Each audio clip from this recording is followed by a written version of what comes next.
Welcome to the Tactical Business Podcast. I am your host, Wade Skalsky, and today I am fired up because, as they say, this person we're about to talk to, I'm not only a client as well as an interviewer today. So we're interviewing and talking to Matt Everett, also known as NC Scout, also known as BrushBeater. Matt, how are you doing today, sir? Doing good, man. Thank you for having me on. Oh, I'm excited. So, like I said, I'm a follower of your work on Twitter at BrushBeater. Is it NC Scout on Twitter or is it at BrushBeater on At Twitter? at BrushBeater. At Brush, I At, could look that at up. BrushBeater is the handle, and then NC Scouts the screen name. Definitely worth a follow. And so I'm excited to talk to you today. What I always like to talk with people to start with is sort of like your origin story, right? Like, how did you get to where you are now, right? So how did that happen? Because one great thing about this podcast is everyone has a different path to the business space that they're in. So how did you get to what you're Yep. doing right now? So it's kind of an unlikely story. Spent 7 years in the Army, and I was a trigger puller in the Army in a lot of different units, line units. I was in a long range surveillance company for a while. Spent a lot of time overseas, kind of in the height of the GWAT years, and you know that lifestyle is gonna bust you to pieces. Some people are lucky to survive it. I was certainly lucky to survive it. Got blown up 7 times. One of those IEDs that we hit, I actually had broken my back during it and wasn't aware of it. So come back from Afghanistan, started having some issues, and some pretty serious ones. And it was very obvious, like I needed to make some decisions. And yeah, so ended up getting out of the Army and going back to school, doing what everybody does, going back to school, and then got into teaching, interestingly enough. Just complete, didn't really plan on any of these things. It was just like every juncture in life was like a what's next kind of deal. And one of the nice things, though, is while I was in school, while I was teaching, I started writing a WordPress blog called BrushBeater. And that took off in popularity, mainly because, um, you know, there's a lot of shooters out there. There's a lot of martial artists out there. There's a lot of guys out there with, a ton of combat knowledge, combat experience, who are all really gifted at sharing what they know. And that's a wonderful thing about this era in which we live, is that there are so many awesome guys that are sharing that knowledge. But one of the areas where I thought a lot of stuff fell short was in the communications realm. And so part of some of the things that I did over my career dealt kind of with more the specialization of communications, and really, how do you conceptualize this in an organizational sense, which is very, very different than, the typical amateur radio, or just use GMRS, or like, whatever the typical quote unquote prepper answers are and whatever. And so I started writing about all that stuff, and it was very different than what I think most people had been served to, because it was a very different way of thinking about it. It was coming at it from the perspective that, you're a trigger puller, kind of how, everybody conceptualizes what they're doing online is, I'm the trigger puller, I'm the hero of my story, or whatever it is. So, fast forward a bit, I was teaching kind of another life juncture. It's like, COVID was on the horizon, and there were a lot of decisions being made in academic spaces about moving all courses to online and whatever. And I was totally against that. Said, hey, and the thing was that I was teaching courses part-time to people at that time. And it was like, well, I could do this full time, or I could continue to try and, work these two jobs, which are both full-time jobs, and be miserable at one and really happy at the other. And then home life is kind of suffering. in the meantime, because you never get any time off. So it was it was another juncture point where, you know, you have to make that decision about your next step in life. And I can say that I have not regretted any of those decisions, not once. It has been absolutely incredible. In the shooting community, this prepper community, this survival, whatever you want to call it, the political activist community in conservative circles has been so incredibly good to me, and has embraced, you know, everything that I've been teaching. You know, class sizes are absolutely huge. It has taken off like a rocket, and I'm so blessed to have this community. So, you know, wrote some books. They did very well. You know, and wrote some books really at the prompting of some friends of mine who said, "Hey, you know, we're training people for certain things in Ukraine, for example, or you know, maybe some other parts of the world that, you know, are potential flashpoints." And the Baofeng radio is really the most common piece of equipment in the world that these guys are being equipped with. So how do you do all the things? How do you, you know, how do you write a basic, you know, essentially a dummy's guide, how to use this thing in the field, how to maximize it, how to introduce communication security to it, use it in a clandestine role. And so, you know, I sat down and wrote the book on that, wrote a book on signals intelligence as well, since there really wasn't anything of its kind out there. And from there, I mean, the financial success of those books, and really the notoriety of those books, and how well they've been received, propelled me to get into other ends of the business. And you know, now we sell night vision, we sell thermal. I've got you know, few gear manufacturers that I'm good friends with. I sell their products. I have my own bespoke line of tactical gear as well, communications products, survival food. I mean, you name it, we've got it. And it's been the success of this community and the embracing of this community that's propelled all of this success.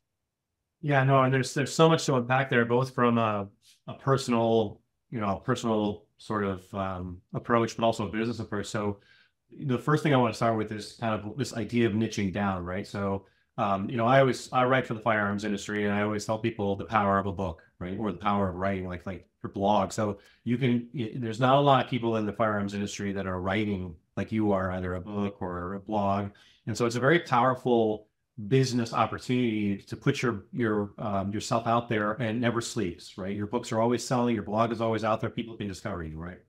Mm-hmm. So and then the second thing though is that about niching down is what's really interesting is, so I'm, like I said, we talked a little bit before the podcast where I'm like a normal person, and you know, I shoot and I try to train, and so the first big aha for me was medical, right? They're like, well, yeah, you can shoot, can you do medical, right? Like, do you know how to, do you have a tourniquet? Do you know how to use it? Can you stop the bleed? And so that started to open my eyes on these other things. And so then when I come across your information on Baofeng Radio, right, which is, this is the book that, right, that kind of got me. This was the Girl's Guide to the Baofeng Radio by NC Scott. Yeah. This is the gateway drug to your stuff, right? So this is, you can get this on Amazon, right? And it really opened my eyes, because before that, the only two things I knew about radio were that there's something called a ham radio, which made me think that there were these people with these gigantic radios in their house that were the size of a dresser, right?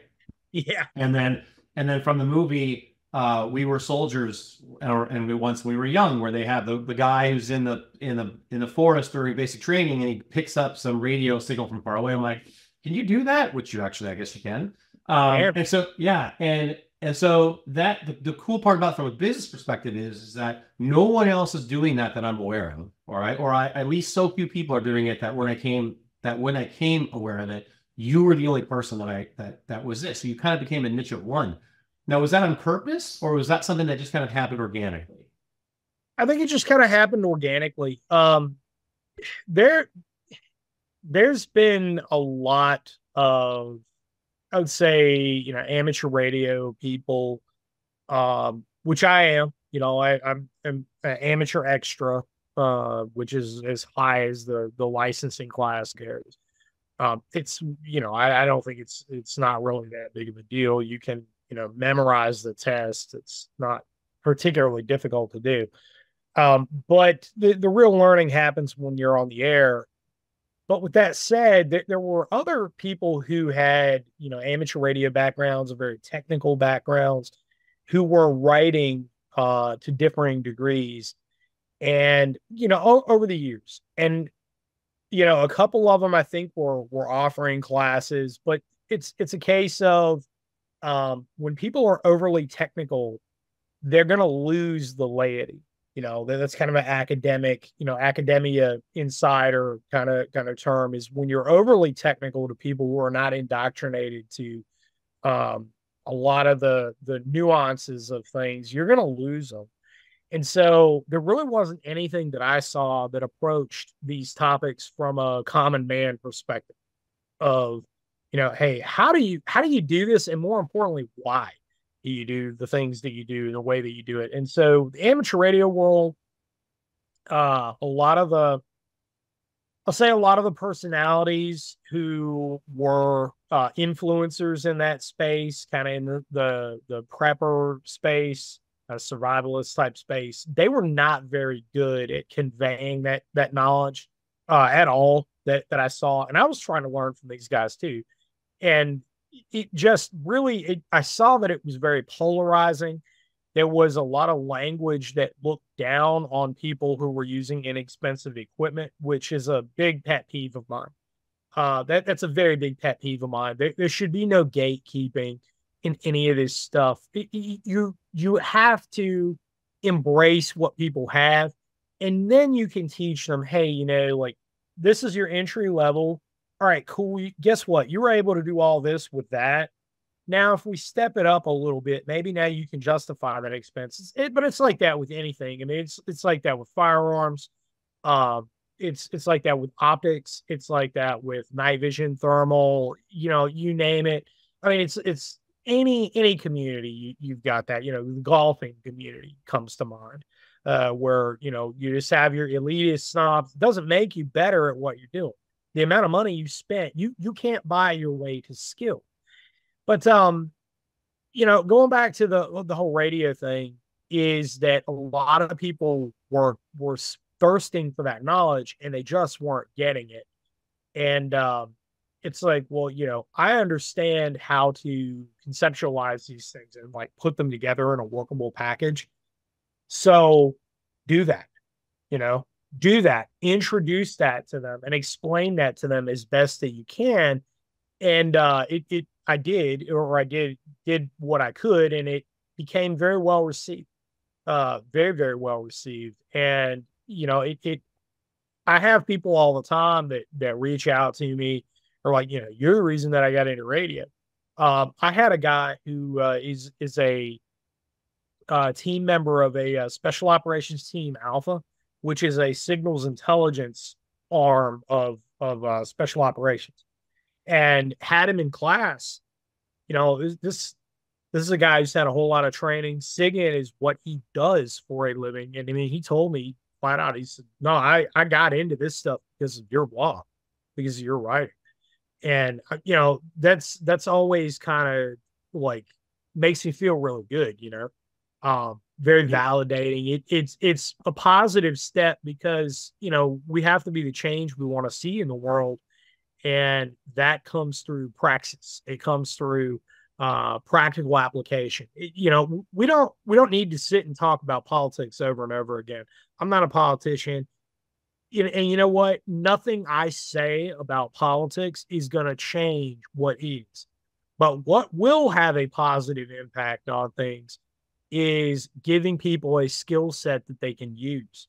That's so much more important and much more empowering to a free people. Yeah, I know. I couldn't agree with you more. And I'll just give you like a personal anecdote. And I think that this could be helpful to anyone that's thinking about talking about the gatekeeping, right? And thinking about a firearms business or firearms adjacent or whatever, right? So because I bought your book, I bought, some Baofeng radios, right? So I then was able to program them and give one to my mother-in-law and give one to my brother-in-law. And so like, they don't know anything. I said, look, just here's the radio, keep it charged. Here's an envelope. Just turn it on if something happens so that we can reach each other. That's it. That's all you got to do. So they just throw it in a box. They throw it in somewhere, right? But now because they're within range and everything of where I live, my family and my extended family is safer because of this book that you wrote, right?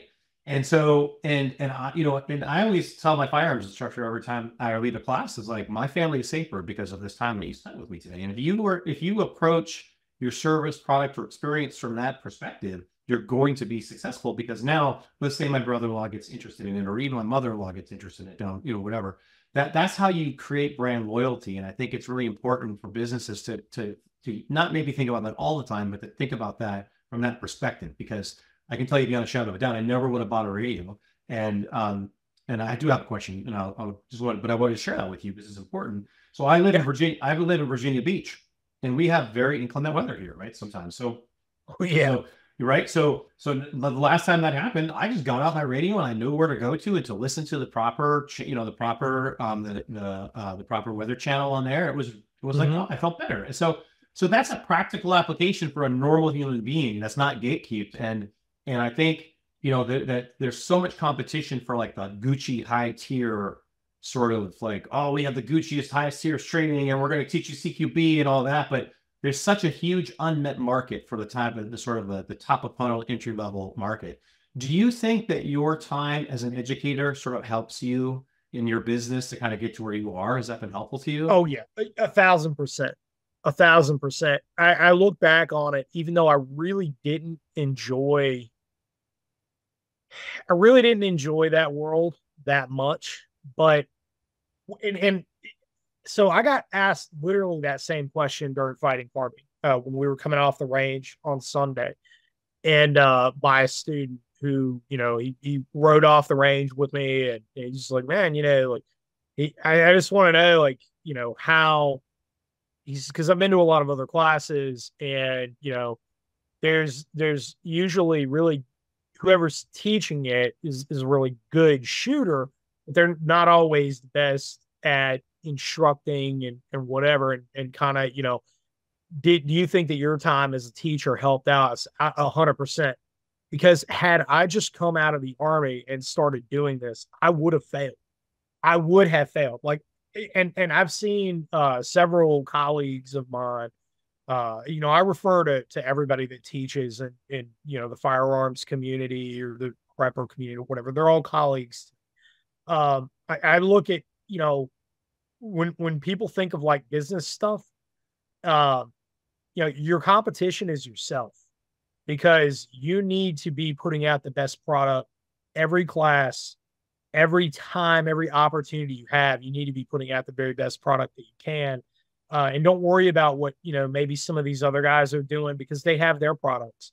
And if their product is good, then that's going to make your product better. If their product is not so good, then that makes your product look better, whatever the case is. And so, you don't really have to, you don't have to get into that stuff. But where I'm going with this is that had I just got out of the Army, there's a particular way that's, very rigid military by the numbers way of teaching that, even though, during my time in the Army, I never really took a lot of stuff very seriously. And I was just there kind of to have fun, and just ended up at different places, mainly because, I wanted that higher degree of freedom for, of not being, I wanted to be treated like an adult. That's kind of what everybody in the Army seeks, is like that one place where you get treated like an adult. And, but with that said, you kind of have a by the numbers approach to teaching things. It's a total different perspective, and you're teaching soldiers. When I got out, I'm teaching civilians. I'm teaching kids. I'm teaching late teenagers, early 20s. And even though I was used to dealing with soldiers in that age bracket, so that kind of helped me out. Same time, like, these aren't soldiers. And so you have to approach teaching them. And I was able to build a very, very good rapport with all my students. Just because, you don't talk to them like you're talking down to them.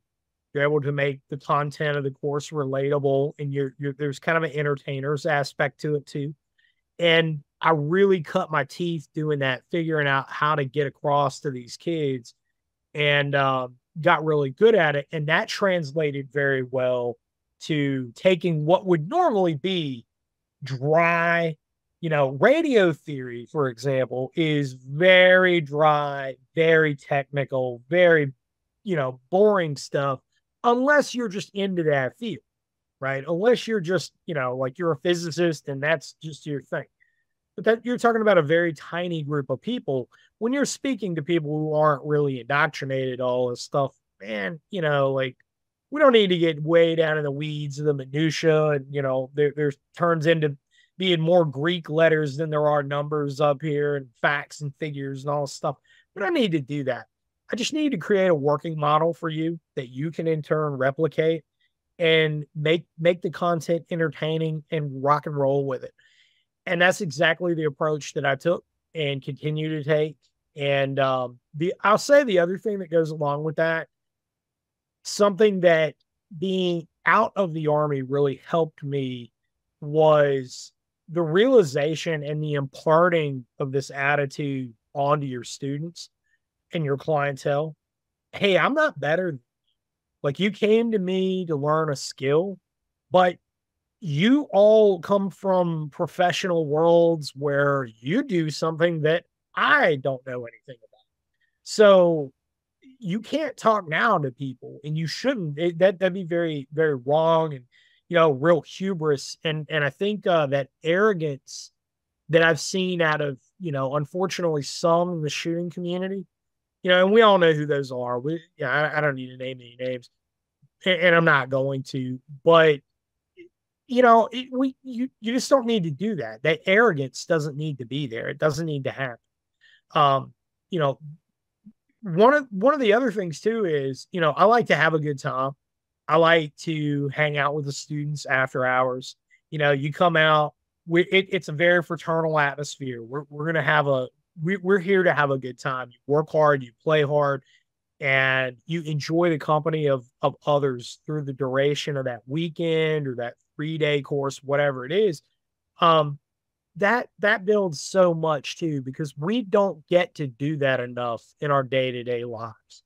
And, it kind of, I'll say one thing, like, when I started teaching and teaching these classes professionally, I had only trained with a couple of guys that had come from the civilian space. Jerry Barnhart was one of them. And I didn't know really anything about this business, or I didn't know anything about, how like any of this stuff was really run. It was just, I just ran it like, okay, man, we're here 09, just like typical duty day of the Army. We're going to wrap up at 1700, and we're going to cram this entire POI into that time. And then after hours, man, we're going to have a good time. We're going to hang out.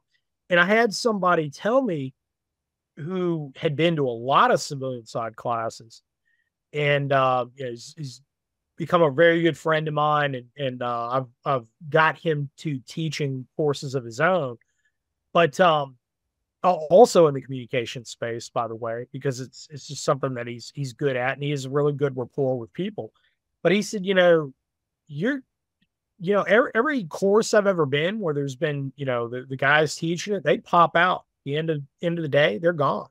And they're not hanging out with the students or nothing. And you're here drinking beers with us.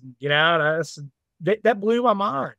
Like, why wouldn't you want to hang out with the guys that are coming to learn that knowledge from you? And maybe like they let their hair down for a little while.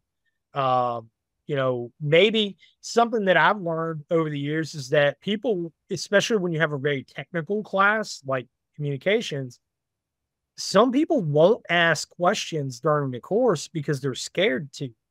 They think like, I don't want to sound like an idiot, but I don't understand this one thing that you asked, or that you were talking about. So I'm not going to ask you about it because, this is so far beyond me. I don't understand. But they drink a couple beers with you, and they realize, like, this guy isn't going to talk to me like a man. I can actually talk to them like, a normal person. We're here to have a good time and learn some things. This is really cool. And then they'll open up to you and they'll ask that question. And I have absolutely zero problems after hours.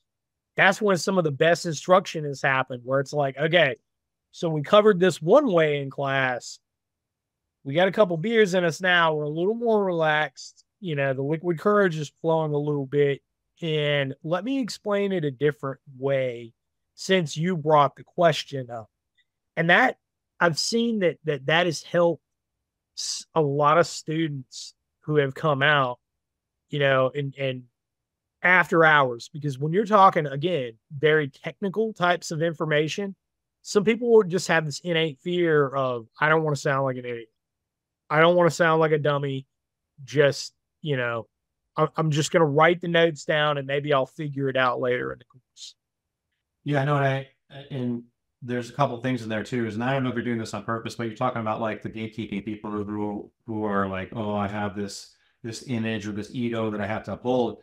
That's like authority selling in business, right? So like, okay, well, I'm the authority. I'm going to talk down to you. I'm not going to hang. My time is so precious that when I'm done, I have to leave, right? And that's one model, and it works really well. And we all know who those people are, not just in the firearms industry, but any industry. Like there's that has them. But your approach is more of like a competence selling, right? Where it's like, look, I'm confident and secure in what I'm doing, so I don't care and I just live the same way through the course that I do off the course. I'm the same human being, and if you have a question, I'm competent enough and confident enough in my own abilities to answer them to you. And I think people really respond to that, especially people who aren't like, don't consider themselves the Gucci people, right? Like, and I always, and I don't have a problem with Gucci firearms and all that, and in that whole world, right? And I think it's kind of cool, but like, I will never be more than what I am. I'm just a dad. I got 2 kids. I'm just trying to be safe, right? And so what attracts me to your content is exactly what you said, is that it's very accessible to normal human beings. And from a business perspective, there are more normal human beings than there are special forces guys looking for more training, right? So right. And I want to talk to you a little bit about this other thing that you brought up too. Is I think when I look at your business and kind of the arc of your business, is all you did really was stack platforms on top of each other, right? So you said, okay, so I'm not going to do the whole world. I'm going to start with this book and I'm going to start with this blog. Then I went to this book. Okay, now I'm getting more demand. Now I'm stacking something else on top of that. And all you did was you just kept stacking things that you met demand with, and you didn't expand too quickly, right? Again, is that a fair assessment of what you did? Is that something that you feel was on purpose, or again, was that organic? It was organic. It wasn't on purpose. That was it. Had you told me even 24 months ago that I would be selling thermal and night vision products, I would have laughed at you. And if you had told me that I'd be selling them in the volume that I'm selling them in, I would have really laughed at you. And I told you, get out of my face. Right. No way, dude. Had somebody told me 5 years ago that, you'll write a book that will be a #1 bestseller for, a year and a half straight. There's no way. Now I will say too, though, it's not necessarily by accident that I came to understand, pattern recognition, because there's a lot of that in business. And it's understanding too, so for the scout course, for example, it's a small unit tactics course.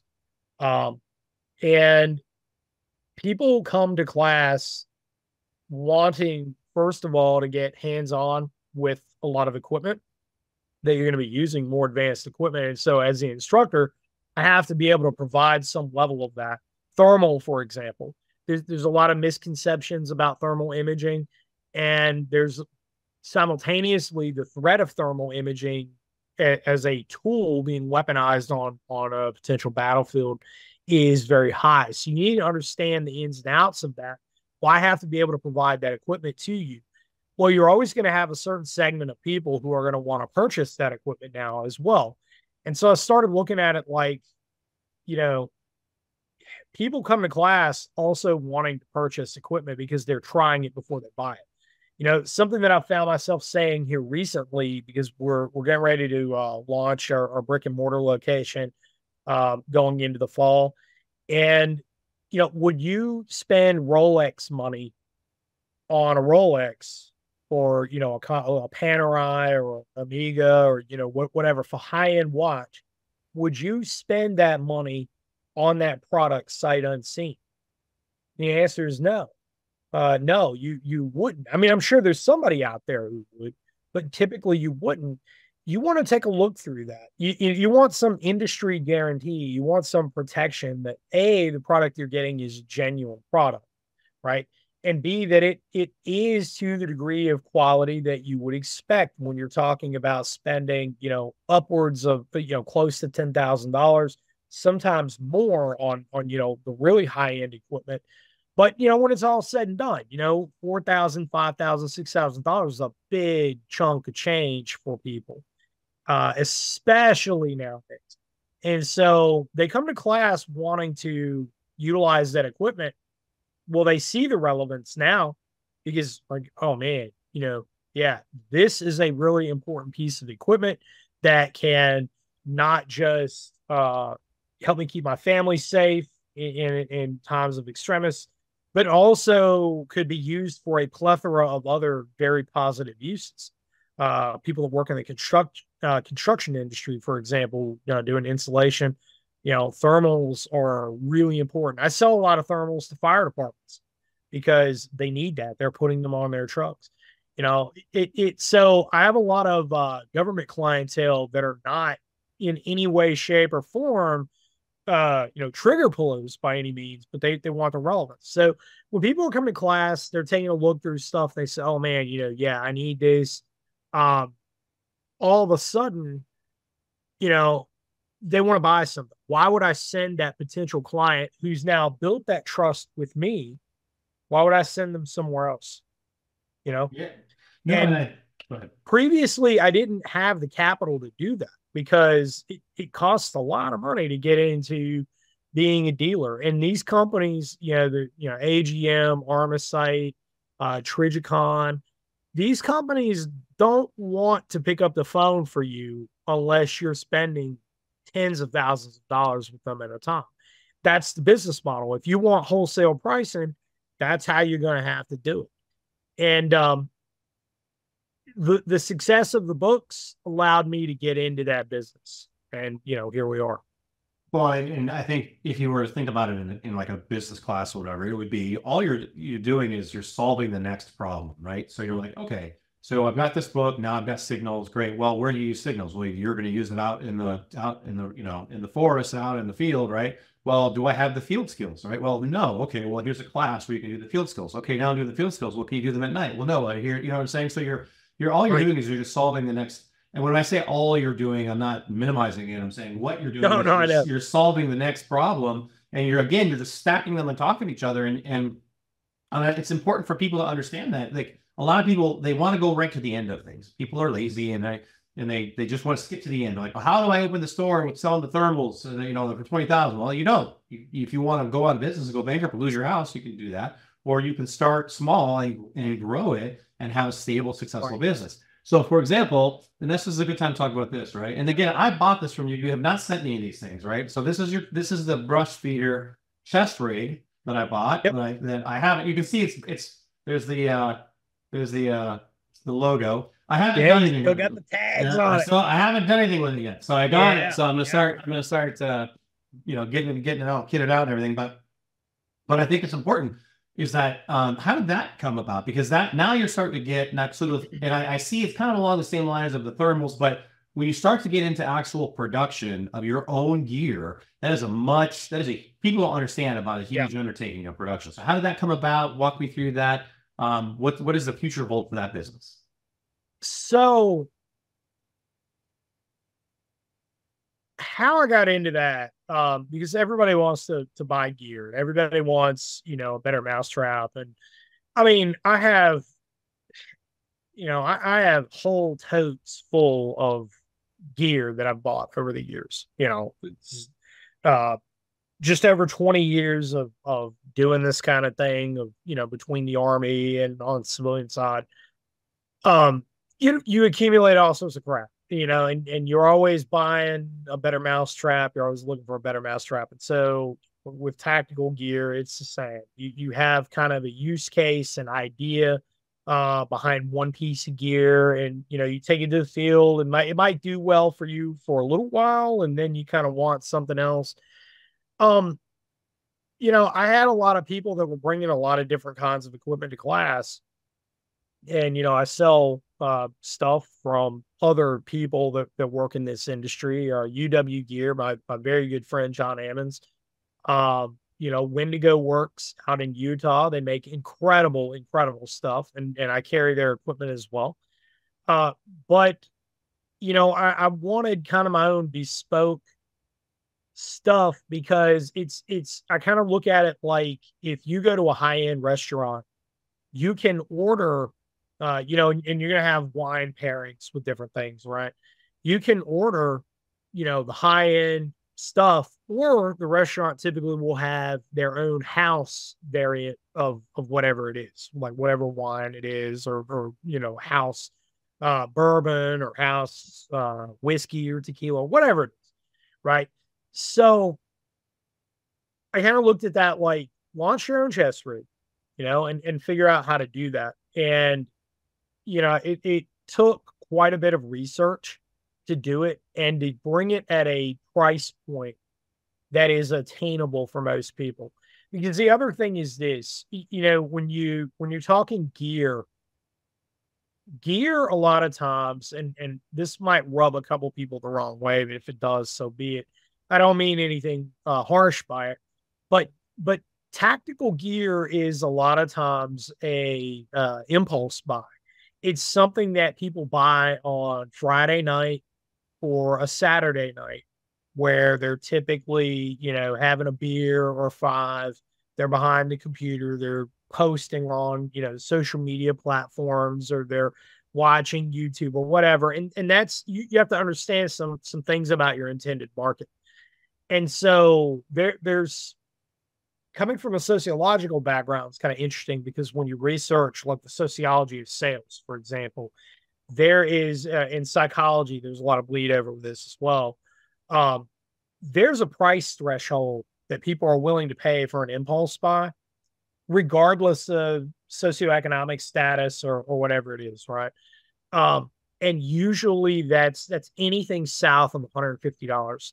If it's under $150, they will be all right with impulse buying it.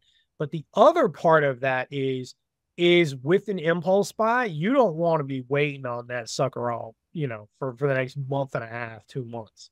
Like, no, if I impulse buy something, I want it. This is where Amazon is so successful about their business model, is if I buy something that's an impulse buy, I want it in my hands as quick as possible. So I looked at it like, I need to bring a product to the market that's within that price range, that isn't gouging people, that offers a very high bang to bulk ratio, that's attainable and affordable for most people. Are there, better pieces of gear out there? Probably. I don't know. But mine in house is a 500 denier Cordura. It's, stitched very, very well, and it's made by a former military contractor, by the way. So, I did my homework, and one thing I'll add in there is, in order to get it at the price point that I have it at just over $100, I had to invest a lot of money in that. I had to get them made in a run of 1,000 at a time, and that cost. You can do the math. That was a big investment. But what I'll say is that it's one that has been, again, incredibly well received. People have had nothing but very kind words for it. All the feedback has been really good. Came out of fighting carbine this weekend. A lot of guys were rocking that in class, and I made sure that it would be a very ubiquitous rig that you could use with 5.56. You can use it with 7.62 by 39. It fits the curvature of the AK mags. so that you have positive magazine retention with those as well, which is a challenge for a lot of chest rigs. But it also fits all of your 308 calibers. So, M14 mags, FAL mags, G3 mags, SCAR mags, SR25s, all of those, it's going to fit all of those. So you really have one chest rig that has multiple purposes. It's low profile, it's inexpensive, and you can add on to it. Anything else that you want to do to it, you can add on to it. Yeah, and I think one thing that's really cool about all of your offers is they all kind of feed to each other, right? So, for example, let's talk about the Scout course, right? So I'm signed up for the Scout course again. I'm Eric Pro, your account, right? Your BrushBeater. So I'm fired up to the Scout course coming out in the fall. And so when I do that, though, it's a forcing function. So I was like, well, okay, do I have what I need, right? So then, oh, wait, so I don't have to go and search. I don't have to go and search for, oh, okay, I need a rig. What kind of rig do I get or whatever? It's like, oh, you have one, great. I'm just going to buy that because once someone is in your universe, you keep them there, right? They don't have to go anywhere else. Like literally, they could get the rig, they get the night vision, they get the thermal, they get the book, and the Scout course itself from a price point is very accessible. I was actually surprised. I was like, this can't be right in terms of the price point because it's so accessible, but it just helps to feed all the other stuff. And again, you're just solving the next problem, but then they all kind of interact. You kind of come into your world at any of those points, right? So what's next then, right? So what is in terms of, I know you're opening the brick and mortar. Talk me through that. Like, how's that? Where's it going to be? What is sort of your vision for that? It's here in Central North Carolina, not too far from here at the training area. My vision for it is, I was extremely fortunate with this location as well because it actually was a retail store prior. So a lot of the things that would go into a startup operating cost, I was able to mitigate because it's already there. And so that's a huge leg up. But my vision for it is, we've got a dark room in there for testing night vision. A place where people can come in, they can actually get hands-on with the equipment. We're going to have our own radio station set up for the communications end of stuff. So you'll get to actually see like this equipment's working. Here it is, kind of, I'll tell you really, and this might sound kind of funny, but this is something I've heard numerous times over the years. And I'm blessed with an opportunity to make this happen. When Radio Shack folded up, that was this huge problem for the entire community. Like, and I mean, like, the tech end community and guys that were hobbyists that built different equipment and so on and so forth. When that closed up, that was really a problem because there was no other store like Radio Shack, right? And there still isn't. But you can make one. Be really expensive, and it has been really expensive, but you can make one. And not only that, it's one that can sell night vision and thermal and scopes. And I think catering to our market in a way that no other store necessarily has been able to do.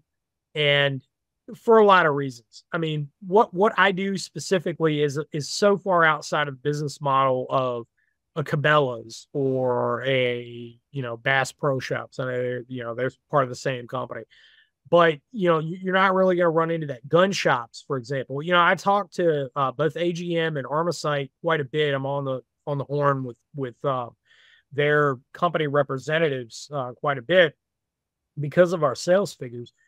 And they take a lot of product input from me and I get kind of tips and tricks on things from them. And it's a very mutually beneficial relationship. But one of the more interesting things that I heard from AGM in one of our conversations was that, gun stores don't really sell a lot of thermal and night vision. They just don't. And you would think like, I'd never really thought about that before, but a gun store really doesn't, they don't deal in that stuff because that's you would think that'd be kind of within their business model, but it's really not, and so if you have a company that specializes in these products, but not only that, radio equipment, tactical gear as well, because one thing I've noticed over the years is that, the amateur radio community has a very strong overlap with the shooting, and the shooting community, kind of those who aren't overlapped into the ham radio community want to learn about that stuff. And so, the handful of amateur radio type business enterprises out there, Gigaparts down in Huntsville, Alabama, Ham Radio, HRO. Those are the two companies that come to mind. There's one other one that I'm not really. HR is Ham Radio Outlet, by the way. The other one, Universal Radio, they just closed up. They closed up shop because older folks are running those business enterprises, and they're just getting out of it. So we have a very unique niche that's serving a broad community, and there's kind of something for everybody in there. Well, you've basically become a niche of one, right? So, and with different entry points. So, like, let's say that you are sort of someone who's, very well trained, you've got all the gear and all of that, but you don't have the signal side of things, right? Because no one's really teaching it. So then you come in the signal side of things. Okay, well, now I need more nods, or I need to get some thermal or whatever. Or all the way for someone like me who came in with the book just because I was like, well, what else do we need to know? Well, I have no idea for communications. And now I bought your rig, I'm coming to your course, I'm going to buy, I'm going to get that Rattler, like the clip-on one, I'm buying that one. So that's going to be the thermal one because you can need it at night. Like, good decision. You can take it off the gun. That's the thing is, like, people, like, for me, I'm like, okay, like, I want to be able to take it off the gun, look around, like, because at night, you want to be able to see what's going on, if there's a power outage, whatever, they're perfectly safe, normal reasons to want to use that, right? And so it's just as you sort of create this thing where you become a niche of one. And what I'd like to kind of close on is we're kind of coming on the runway of our time is that you talked about camaraderie, right? And I think as a guy, we have fewer and fewer of those spaces. The only space I never really experienced that myself is like in the jiu-jitsu gym, right? So like I experienced that in the gym, but for a long time I didn't. As you're creating this community, like, what is your goal, your ultimate goal for the BrushBeater community, right? Because I know that you kind of have branded things with that idea and the Scout, NC Scout, like what, and you're big on teaching and teaching people to teach people. So what is and I've also heard you talking about it too in other podcasts and some of your posts and stuff. It's like, what is your sort of your meta goal for everything that you're doing? Like, what is the mission of what you're trying to do for this community? I would say that the biggest mission of what I'm doing, what I'm trying to accomplish is overcoming people's sense of despair. So Emile Durkheim, who's one of the fathers of sociology, he was living in post-revolution France, and he studied suicide, and he published the book Suicide, the results of his study. And it was the first time that an empirical study had been done on why people kill themselves. This is one of the most fascinating things that we do. George Carlin had the whole bit about it, suicide's the craziest thing that we do, but it's the most fascinating thing you can do is end your life. But there's a lot of truth and jest there because Emile Durkheim studied this, and his leading answer he broke down suicide into 4 different categories of why people do it. One of the more fascinating ones to me was why I think, the 22 veterans a day killing themselves is the statistic. Why that occurs, Emile Durkheim has a very strong answer for that. And it is his concept of anomie. Anomie, or if you can think of like muscles, for example, they atrophy, right? Well, anomie is a larger psychological feeling when the individual is cut off or isolated from the larger body social. Then they begin to exhibit downtrodden feelings on themselves first, and ultimately, unfortunately, it culminates in suicide, and in extreme cases. Well, we're because of ironically enough, because of social media and the level of electronic interaction that we have, that has now replaced the bulk and the majority of human interaction that we have on a day-to-day basis. I don't remember what social commentator said it, but he says that we use human interaction to get away from the internet. And there was a lot of depth in that. I don't remember who it was that said that. That's a genius statement.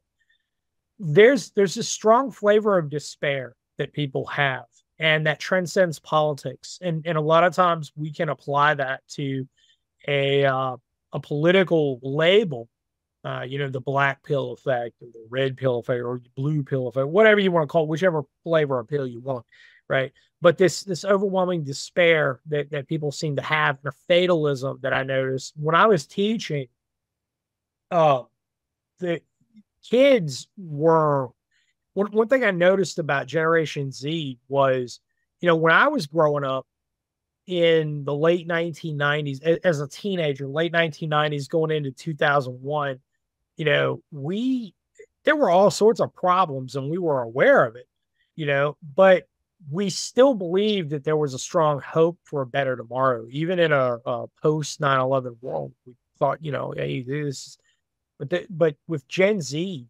and the early millennials transitioning into Gen Z, they don't have that.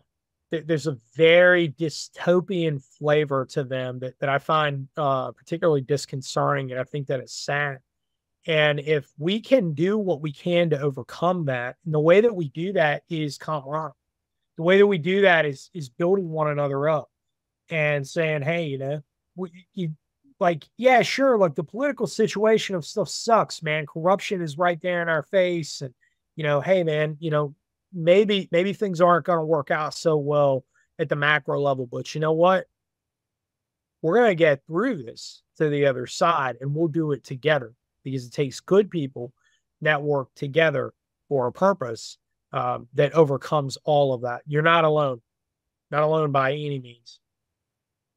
Yeah, well, I can't think of a better mission that would get you up in the morning than to do that, right? And I had to, this is I think that's a great place to get you better than that to end the podcast. But I want to get your information, but before I do this, so everyone can find you. But before we do that, it's I wanted to thank you for your work, because the way that I look at it is, for me, it's like, it makes my family safer. And even if I never have to use anything that I ever learned, but if I teach it to my son, my line of the legacy of these skills does not have to stop with me, right? And that is a meaning in and of itself. So I just wanted to thank you for making all that stuff so accessible to me and my family. Thank you. And just be able. I can't wait for the scout course that's coming up here in fall. How do people find you? So what is the best way? I know that on Twitter, you are at, and wait, I don't know. What are you on Twitter? At BrushBeater. At BrushBeater, right? And at BrushBeater on Twitter, and you can find one of the several websites that I run, AmericanPartisan.org, which is a daily news aggregator. So you can find a lot over there, as well as, when we're running sales on stuff on the store, and, there'll be announcements that are up over there. But BrushBeater.org, I've got content going all the way back to September of 2015. So you can find quite a bit over there. BrushBeater.store is the store. And, we've got a mountain of products over there. Anything that is out of stock is usually back in stock pretty quickly. So all the gear that we've been talking about on here, it's all over there. And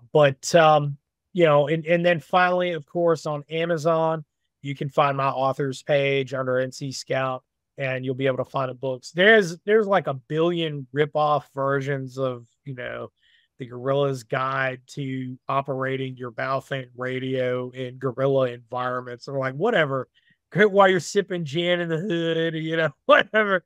Like, I mean, they've got all these ripoff books. Like there's only one, the genuine one, NC Scout, me, I wrote that one. That's the one that you're looking for. All the other ones, by the way, like, all the, and I do buy the rip-off ones just to thumb through them for, you know, my own morbid entertainment. They're all written by Chat GPT, and you're not going to get anything out of it. They're not trying to rip me off. I mean, even well, they are, but they're really trying to rip you off, is what it is. So you know, I tell it to everybody. It's not me that they're ripping off necessarily. It's you.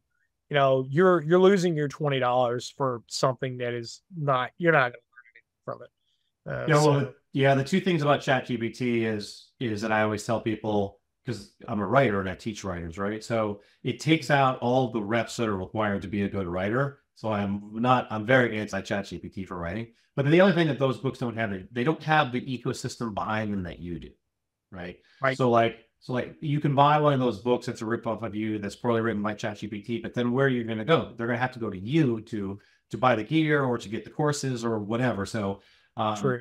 you know, definitely. So that's the reason why you will. That's why, and I think this is a great business lesson to end on, is that if you are authentic to what you're trying to do and you build offers around that, there's no competition with you, because you build a world for people to come into and to stay into, and they'll never leave if you wake up with the same mission that you do, is to help make people better. And so and we'll have all the links in the show, but I just got to tell you, man, I thank you so much for coming on the show. And this is one of my favorite podcasts I've been looking forward to. I don't want to fanboy you, but like I said, is that I'm thankful because you make my family safer. And that is the highest praise I can give to someone that sells something to me, is that they make me or my family safer. So I really appreciate it. Thank you, sir.